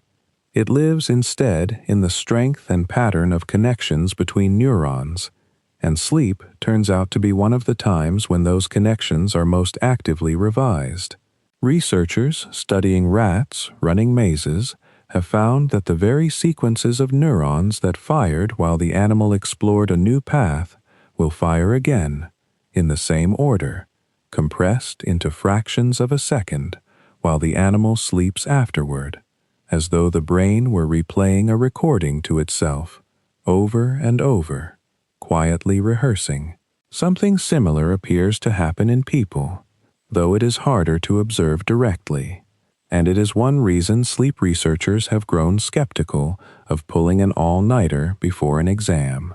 The information may go in during the waking hours, but a good deal of what makes it stay seems to depend on what happens afterward, in the dark, when no one is paying attention. The mechanism underneath all of this reorganizing has a name that sounds almost too simple for what it describes: plasticity. The capacity of neural connections to change in strength based on how they are used. The Canadian psychologist Donald Hebb proposed the guiding idea in 1949 in a book called The Organization of Behavior, and it has since been compressed into a phrase so tidy it is almost a jingle. Neurons that fire together wire together. When one neuron reliably helps to activate another, the connection between them tends to strengthen, so that next time, the first neuron will have an easier time triggering the second. Hebb had no way to observe this happening directly. He inferred it from behavior and reasoning. It would take until 1973 for two researchers working in Oslo, Terje Lomo and Timothy Bliss, to actually record the effect in a rabbit's brain, applying a brief burst of stimulation to a pathway in the hippocampus, and watching the connection remain measurably stronger for hours afterward. They called this long-term potentiation, and it remains one of the most studied phenomena in all of neuroscience, a leading candidate for what memory actually looks like at the level of a single synapse. The reverse also happens, and it matters just as much. Connections that go unused or that fire out of sync with their neighbors tend to weaken over time, a process called long-term depression that is not about mood, but about the quiet fading of a pathway nobody is using anymore. Between these two forces, strengthening and weakening, the brain is constantly editing itself, and the editing is not gentle. The neuroscientist Eric Kandel spent much of his career studying this process in a sea slug called Aplysia californica, chosen not for its intelligence but for having neurons so large they could be seen and poked individually under a microscope. By training the slug to withdraw its gill more readily after a mild shock, and then examining what had changed at the synapse, Kandel and his colleagues showed that learning, even in a creature with roughly 20,000 neurons compared to a human's roughly 86 billion, comes down to the same basic currency, connections growing stronger or weaker, and in some cases, entirely new connections forming where none existed before. Nowhere is this editing more dramatic than in early development. A newborn brain contains, by some estimates, nearly all the neurons it will ever have, but the connections between them are wildly overabundant, more than the system will ultimately keep. Over childhood and into adolescence, a great deal of that early exuberance is pruned away in a process that seems almost wasteful until one considers what it accomplishes, sharpening the connections that get used and letting the rest go quiet. The evidence for how sensitive this pruning is to actual experience came from an unlikely place, a laboratory studying kittens' eyes in the late 1950s and 1960s. David Hubel and Torsten Wiesel found that if one eye of a young kitten was sewn shut for even a few months during a certain early window, the connections serving that eye in the visual cortex would largely fail to develop properly, even after the eye was reopened, while an eye deprived for the same length of time in an adult cat suffered no such lasting harm. There was, in other words, a critical period, a stretch of time during which the wiring was unusually open to being shaped by experience and unusually vulnerable to being shaped by its absence. Language acquisition in children seems to follow a related pattern, though a softer and more forgiving one, which is part of why a young child dropped into a new country will often pick up a second language with an ease that becomes harder to summon later on, not because the adult brain has lost the ability to learn, but because the tuning has become more effortful, more deliberate, less automatic.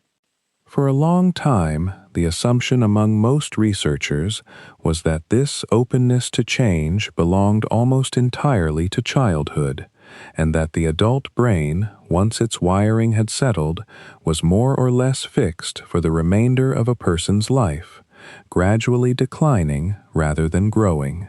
That assumption has not held up. One of the clearer pieces of counter-evidence came from a study of London taxi drivers, conducted by the neuroscientist Eleanor Maguire in the early 2000s. To earn a taxi license in London, a driver must pass an extraordinarily demanding test known as the knowledge, which requires memorizing the layout of roughly 25,000 streets and the quickest routes among them, a process that typically takes years of study.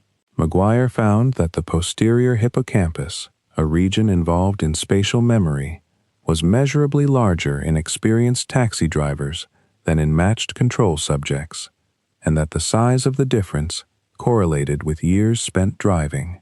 The adult brain, it turned out, could still be physically reshaped by sustained practice, at least in structures like the hippocampus that retain some capacity to generate new neurons throughout life, a phenomenon called adult neurogenesis that researchers including Fred Gage helped establish in the 1990s, though the extent to which it continues into old age is still debated and not yet fully settled.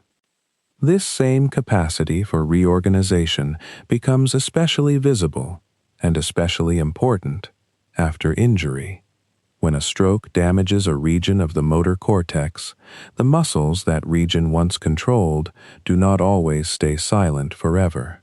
Nearby areas of cortex can, with enough targeted practice, begin to take over some of the lost function, essentially recruiting neighboring territory to do a job it was not originally built for. This is the working principle behind constraint-induced movement therapy, developed by the researcher Edward Taub, in which a stroke patient's unaffected arm is deliberately restrained for much of the day, forcing repeated use of the weaker arm and, over time, encouraging the brain to rebuild functional pathways to it. The cortical map itself can shift in more surprising ways too.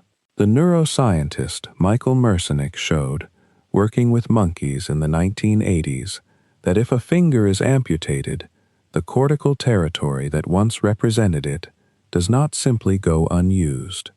The neighboring finger's representations gradually expand to claim the space, redrawing the map according to which inputs are still arriving. Something related may explain the strange and often distressing experience of a phantom limb, in which a person continues to feel sensation, sometimes pain, in an arm or leg that is no longer there, a phenomenon the researcher Vilayanur Ramachandran investigated using a simple box lined with a mirror, allowing a patient to see a visual reflection of their intact limb, standing in for the missing one, which in some cases was enough to ease years of phantom pain, simply by giving the brain a new, coherent picture to work with. What all of this suggests is that the nervous system, at every age, is less like a machine wired once at the factory and more like something continuously under renovation, its rooms rearranged according to which ones get used and which sit empty, its walls a little thicker here, a little thinner there, shaped by every walk taken, every language spoken, every habit practiced, enough times to become quiet and automatic. And this raises a natural question about what happens when that renovation slows down, when the very old brain begins losing ground faster than it can rebuild it, which is where the story turns next. The old brain does not lose ground evenly.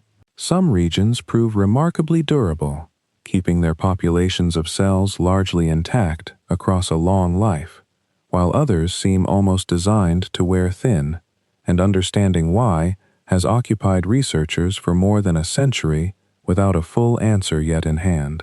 Take Parkinson's disease, first described with careful, patient detail in 1817 by the London physician James Parkinson, who called it the shaking palsy, and noted the tremor, the stiffness, the stooped and shuffling walk in patients he observed sometimes only in passing on the street, since he lacked, in his own words, the opportunity to examine them properly. It would take more than 100 years before researchers identified what was actually failing, a small cluster of neurons deep in the midbrain, in a structure called the substantia nigra for its dark, pigmented appearance, that manufacture dopamine and send it upward into circuits that plan and smooth voluntary movement. As these neurons die off, and by the time symptoms appear a substantial fraction of them typically already have, movement loses its fluidity, becoming halting in the way a machine runs roughly when a lubricating part wears out. What triggers this particular population of cells to fail first, whether it is oxidative stress from the demanding job of making dopamine, a buildup of misfolded proteins, or some combination not yet fully mapped, remains an active and genuinely unresolved question, and current treatments largely work by replacing the missing dopamine rather than by preventing the loss in the first place. Alzheimer's disease tells a related but distinct story, one that also traces back to a single careful clinician. In 1901, the German psychiatrist Alois Alzheimer began treating a woman named Auguste de Terre, only in her early 50s, who was experiencing a bewildering unraveling of memory and language, losing track of where she was and who the people around her were. When she died 5 years later, Alzheimer examined her brain tissue under a microscope and found two distinctive features. Dense, tangled clumps he described as sitting inside and between the cells, which later research would identify as clusters of a protein called amyloid beta forming plaques outside neurons, and twisted fibers within the cells themselves made of a different protein, tau, forming what came to be called neurofibrillary tangles. Whether these protein accumulations are the cause of the disease or largely a downstream consequence of some earlier failure is a question that has driven decades of research and no small amount of disagreement, since drugs designed to clear amyloid have shown only modest effects on the actual course of decline in many trials, suggesting the full picture is more complicated than the plaques alone can explain. What is clearer is the pattern of loss, beginning most often in the hippocampus and nearby structures essential for forming new memories, which is why early Alzheimer's so often shows up first as difficulty holding on to recent events, while memories laid down decades earlier, in different, more distributed networks, can remain oddly intact. Other conditions reveal the nervous system's vulnerabilities from different angles entirely. Epilepsy arises not from cells dying, but from healthy neurons firing in excessive, unwanted synchrony, a storm of electrical activity spreading where it should not, sometimes traceable to a small patch of scarred or malformed tissue acting as an irritable point of origin. Multiple sclerosis involves the immune system mistakenly attacking myelin, the fatty insulation that allows signals to travel quickly down long axons, so that messages which should arrive in an instant instead arrive late or garbled, producing symptoms that can appear and recede unpredictably as the body's own repair processes work to patch the damage. Amyotrophic lateral sclerosis, the condition that affected the physicist Stephen Hawking for more than 50 years, targets motor neurons specifically, gradually severing the connection between intention and muscle, while leaving thought and sensation largely untouched, which is part of what makes it so distinct and so difficult among neurological diseases.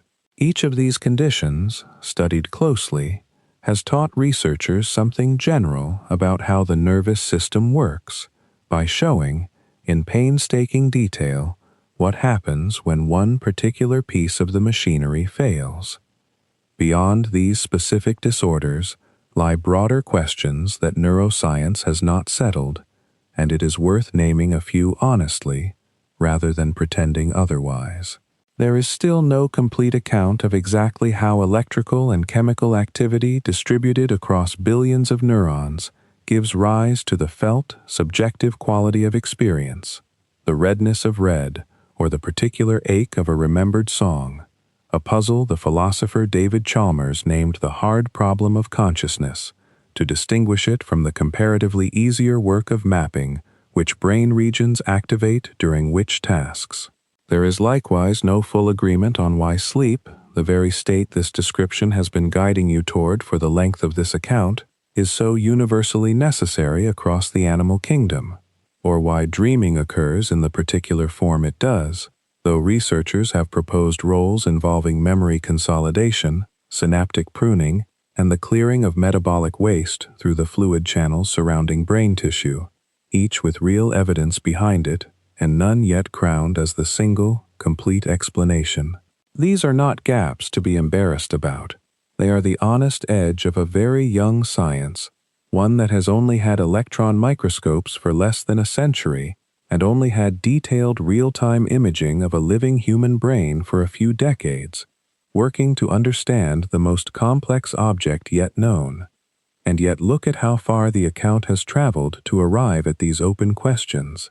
It began with something almost absurdly small, a single ion, a charged sodium or potassium atom drifting through a channel in a cell membrane, and from that tiny movement built outward, through the discovery, made by Hodgkin and Huxley, threading electrodes into a squid's giant axon on the English coast, of how a wave of voltage change could sweep down a fiber as a traveling signal. From there, the story moved to the synapse, the gap Cajal insisted was real against the tide of his own era's opinion, and to the chemical messengers, discovered by Otto Loewy in a dream he nearly lost by morning, that leap across that gap to excite or quiet the next cell in line.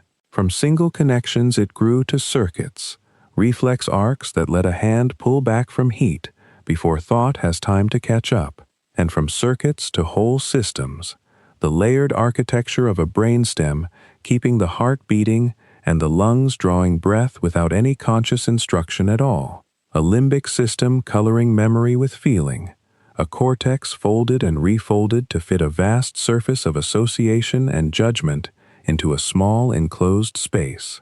And through all of it ran the thread of change, the discovery that none of this is fixed once and settled in youth, that connections strengthen with use and fade with disuse, that damaged pathways can sometimes be coaxed into rerouting themselves, that even the very old brain retains some capacity to adjust its own wiring in response to what it is asked to do. That is the shape of the story.